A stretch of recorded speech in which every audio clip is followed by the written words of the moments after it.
Shout out mga kagulays. So, ma-in-order pala ako mga kagulay sa online na dishwashing liquid twink. Pero hindi pa man tumatawag na dishwashing liquid kasi gagawin ko pa. So, yan, binuksan ko na. Yan na. Nakuha ko lang siya ng 54 pesos without charge. Super mura na yan mga kagulay. So, maganda ito mga kagulay sa nagbalak na magninegosyo. So, first time ko pala mag-DIY ng dishwashing liquid, gagawa ng dishwashing liquid. At saka may free sticker siya. Yan siya, 3 sticker.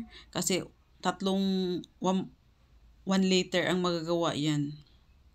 Subukan ko na mga kagulays.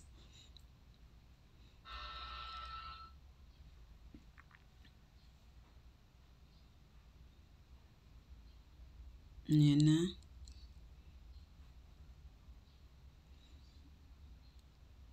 So, i-ready ko na ang ang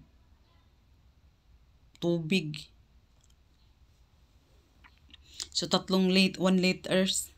Pero, ang nalagay kong tubig, 1.5 liters. Medyo malapsaw siya. Pero, sundin nyo lang ang instruction na. Medyo mali kasi ako mga kagulays. Ang nalagay kong tubig is 1.5 liters. So, medyo hindi siya sticky. Pero, okay lang kay pang-personal naman ito na gamit namin dito. Kaya alam nyo na dito sa Manila mga kagulays. Lahat dito mabibilihin. Hindi ka talaga dito makahingi. Kanya-kanya dito. I think mas maganda pa sa probinsya manirahan kaysa Manila. So yan na, binuksan ko na mga kagulays kasi i-mix ko na siya. Mabango siya. Ang flavor niya is lemon. So maraming flavor yan. So gusto ko lang lemon. Yan na, nag-ready na ako. Pasensya na.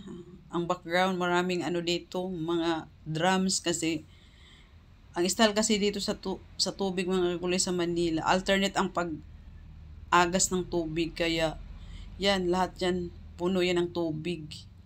So, alternate din ako naglalaba. Sabayan ba? Pag may agas, maglaba ako.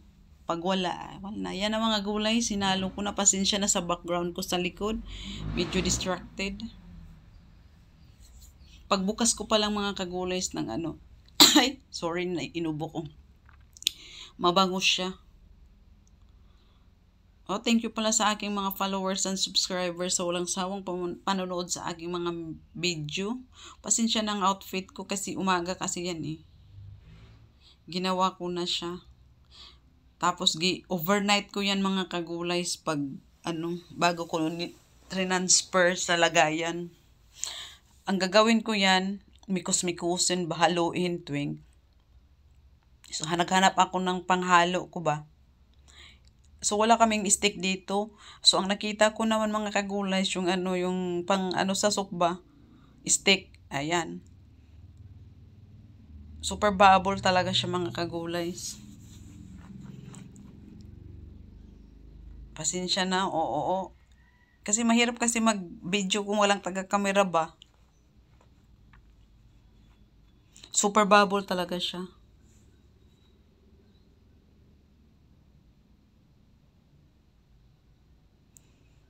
Yan na. Hindi nyo nakita ang ilalim. Kasi wala kasi mag-video eh. So, nyo lang, i-mix nyo lang ng 10 minutes. Yan siya mga kagulay sa. I think tapos na. Kinuha ko ng camera para yan na siya oh. Yan na siya. Yan ang resulta. So, after na pag mikos-mikos ko ng 10 minutes paghalo, takpan mo lang siya. Takpan ba? Takpan. Magdamag ko yan siya no mga kagulay. Nilipat. Kaya wala pa din akong lagayan ng So, magdamag ko siyang bago nilipat sa lagayan. So, nangawit na ang kamay ko sa pag mikos-mikos ba.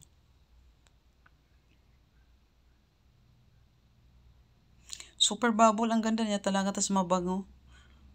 In fairness, sa first time ko din to. Yan na, oh. Yan. Takpan lang siya, takpan. tinakpan ko, tapos nilagay ko sa ilalim ng ano.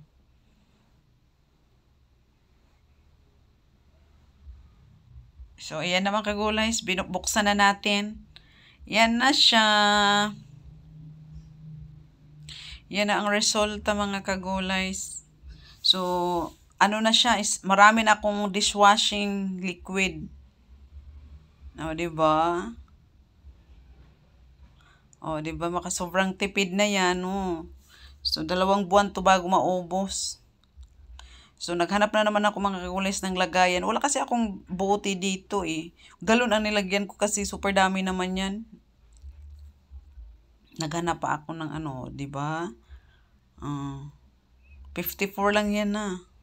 Ang dami ko nang nagawa. Imagine yung 54, bili ka sa ano, sa tindahan. So, iyan naman kagulays ang sabon ko. Thank you for watching. Bye!